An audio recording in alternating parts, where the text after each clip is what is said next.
Car पहुंची कृष्णैया साहब की और कार के आगे लिखा हुआ था जिलाधिकारी गोपालगंज। तो आनंद मोहन ने भुटकुंड शुक्ला से कहा छोटन के भाई से, क्या रे डीएम है, इसको मारो गोली मारो गोली। तब भुटकुंड शुक्ला ने गोली के पहले अंगरक्षक को लोगों ने पिटाई शुरू कर दी थी, है ना, बॉडीगार्ड को। जी तो देखिए कृष्णैया साहब की इसकी मैं महानता ही कहूँगा, वो चाहते तो अपनी जान बचाकर भाग सकते। मान लीजिए छोटन शुक्ला की हत्या हुई तो हत्या गैंगवार में हुई, वो खुद बदमाश था, किसी दूसरे गिरोह ने मार डाला, तो उसमें डीएम कहाँ से आ गया। मालूम हुआ कृष्णैया साहब कितने मतलब गरीब परिवार से उठकर आए जी थे। उनके जो पिता थे वो रेलवे स्टेशन पर कुली हुआ करते थे। कृष्णैया साहब ने बचपन में मतलब प्लेटफॉर्म पर जो रोशनी रहती है उसमें पढ़ाई। लेकिन कृष्णैया साहब ईमानदार छवि के थे, ऑनेस्ट ऑफिसर थे। और बताइए उस गरीब परिवार से आए एक ईमानदार व्यक्ति का आपने खून कर दिया, जिसका कि भीड़ ने मार दिया। तो भीड़ को उकसाया किसने, है ना। ये सभी जानते हैं कि वो जो शव यात्रा निकल रही थी, छोटन शुक्ला की शव यात्रा, छोटन शुक्ला जी मुजफ्फरपुर का जी बदमाश था, मारा गया था। उस शव यात्रा का नेतृत्व आनंद मोहन कर रहा था, है ना। और इसके पहले उसने मुजफ्फरपुर के भगवानपुर चौक में, ये सब बात ऑन रिकॉर्ड है, जी पुलिस के इन्वेस्टिगेशन जी में है। मुजफ्फरपुर के, ये हाजीपुर कहाँ से आ गया, मुजफ्फरपुर के भगवानपुर चौक पर आनंद मोहन ने एक बहुत मतलब भड़काऊ भाषण दिया था, जी जिसमें खून खराबे की बात उसने की थी। ये सारी बातें पुलिस इन्वेस्टिगेशन में आई है, पुलिस के जी अनुसंधान में सारी बातें आई हैं, केस डायरी भी लिखी गई है, कोर्ट के सामने पेश किया गया है।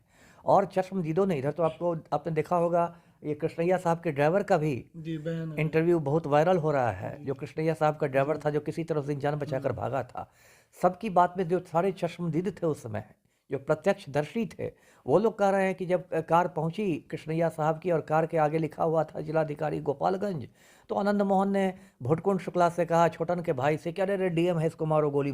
तब भुटकुंड शुक्ला ने गोली मार दी। तो ये सब तो देखिए, अब क्या मैं कहूँ, लोग अपना ज़बरदस्ती, ये बिहार की पुरानी बीमारी है, हिंदुस्तान की बीमारी है कि लोग जाति और धर्म के नाम पर अपने अपने बिरादरी के गुंडों को हीरो बनाते हैं। बरमेश्वर मुखिया मारा गया था, जी रणवीर सनावाला, तो उसमें इतने लोग छाती पीटते हुए पहुंच गए थे। तो इसको तो मैं दुर्भाग्य ही कहूँगा जी। एक और सवाल उनके ड्राइवर से। अब उनके ड्राइवर का ये भी कहना था कि हम गाड़ी बैक कर रहे थे, अगर डीएम साहब आदेश नहीं देते गाड़ी रोककर अगर उतरने के लिए, तो फिर वो मारे नहीं जाते।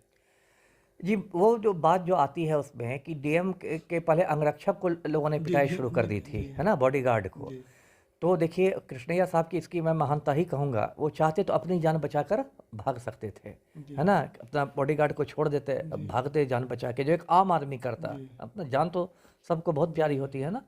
लेकिन उनको लगा कि अरे मेरा बॉडीगार्ड खतरे में है, तो मैं रुक के इसको बचाता हूँ। जी और सच पूछिए उसी में वो शहीद हो गए। जी और जो बॉडीगार्ड था वो तो मार खा के बच भी गया, उसकी जान नहीं गई, लेकिन ये शहीद हो गए। तो ये तो पता चलता है कि उनमें कितना बड़प्पन था। जो उनका बॉडीगार्ड एक आम सिपाही था, वो उसको बचाने के लिए और रुक गए, और उसी में उनको जान गंवानी पड़ी जी। अच्छा सर, एक और बात, जाहिर सी बात है उस समय अब पूरा जब उसमें अब निचोड़ निकल रहा है, जब उनको मारा गया तो सब लोग जानते थे कि गोपालगंज के डीएम है। जी जी। फिर भी अगर इस तरीके से उनको पीटा गया, वो भी एक डीएम को, कि पहले कितना तक जायज है। इसको कौन जायज़ कहेगा। जी मान लीजिए गोपालगंज के डीएम नहीं ही रहते, मुजफ्फरपुर के ही जी डीएम रहते, तो तब भी ये डीएम काम को। नाजायज़ रहता। जी मान लीजिए छोटन शुक्ला की हत्या हुई जी तो हत्या गैंगवार में हुई, वो खुद बदमाश था, किसी दूसरे गिरोह ने मार डाला, जी तो उसमें डीएम कहाँ से आ गया। मान लीजिए गोपालगंज के डीएम नहीं रहते, मुजफ्फरपुर के ही डीएम रहते, तब भी उनका मारना क्या सही हो जाता। ये तो मतलब सरासर गलत चीज़ है। आपने अपना गुस्सा किसी पर निकाल दिया। मान लीजिए लालू, उस समय लालू सीएम थे, मान लीजिए लालू पर आपका गुस्सा है जी और आपको लग रहा है, तो आपने लालू को आप कुछ कर नहीं सकते हैं, जी तो उसके बजाय डीएम का ही खून कर दीजिए। इसका तो कोई जस्टिफिकेशन नहीं हुआ। और आप दर्शकों को मालूम होगा कृष्णैया साहब कितने मतलब गरीब परिवार से उठकर आए जी थे। उनके जो पिता थे वो रेलवे स्टेशन पर कुली हुआ करते थे। कृष्णैया साहब ने बचपन में मतलब प्लेटफॉर्म पर जो रोशनी रहती है उसमें पढ़ाई की थी। वो बंदा जो इतना गरीब परिवार का था, इतना संघर्ष करके आईएएस बना, और ईमानदार छवि के जी पदाधिकारी थे। ज़्यादातर आईएएस आईपीएस भी लुटेरे ही होते हैं, ये भी जी एक तथ्य है। लेकिन कृष्णैया साहब ईमानदार छवि के थे, ऑनेस्ट ऑफिसर थे। और बताइए उस गरीब परिवार से आए एक ईमानदार व्यक्ति का आपने खून कर दिया, जिसका उस हत्याकांड से कोई लेना देना नहीं था। तो इससे बड़ा मतलब क्या अनर्थ क्या हो सकता है जी। आखिरी सवाल सर, आनंद मोहन को आप लोग कहाँ पर देखना चाहते हैं अभी। मैं तो आनंद मोहन को जेल में ही देखना चाहता हूँ, है ना। और सुप्रीम कोर्ट के रुख से मुझे बहुत उम्मीद बंधी है। और मुझे ऐसा लगता है कि 8 तारीख को जो सुनवाई होगी, जो न्यायिक प्रक्रिया है, तो उस दिन तो सुप्रीम कोर्ट सबसे पहले इस पर नोटिस जारी करेगा बिहार जी सरकार को, क्योंकि एक न्यायिक प्रक्रिया है कि आपको दूसरे का भी पक्ष सुनना है। तो बिहार सरकार को एक नोटिस जारी करेगा और फिर अगली एक तिथि दी जाएगी।